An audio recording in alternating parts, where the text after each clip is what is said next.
Okay, so obviously coming out of the Suicide Squad, James, Peacemaker is not the most likable character, and even in this show at times, he's not the most likable character again. Yeah. But by the time that penultimate episode comes around and he falls to his knees and he cries, my heart was breaking for this guy. So for you and John, what was really key in making sure that audiences would embrace him and not necessarily reject him, especially after what we did see in the Suicide Squad? Well, I really think that it isn't a matter of, I think authenticity and really truly, portraying a person with who they are emotionally is what matters. I think that most people you feel compassion for unless they're sociopaths. And sometimes even then you feel for them, such as in the case of Vigilante. But for the most part, I think that if you can see a person's emotional reality, you feel compassion for that person, no matter what an asshole they might be.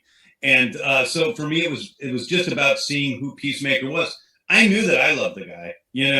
I knew that I felt sorry for him, and I knew that he was trapped in what would be called toxic masculinity. He's trapped in this world set down by his father that has forced him into being a certain way.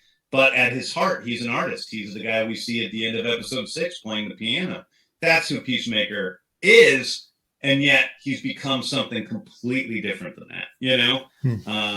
He's a guy whose soul was truly saved by rock and roll. He's a guy who, had this white supremacist father. And then the only thing that he could do to rebel and have his own spirit was to listen to, Motley Crue and Def Leppard. And that was his ultimate form of rebellion, but also his way of maintaining himself and who he is to some slight degree.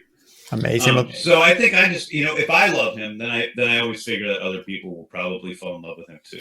Definitely. Oh, well, thank you, James. Love the show and cannot wait for Guardians 3. Awesome to speak to you. Thanks.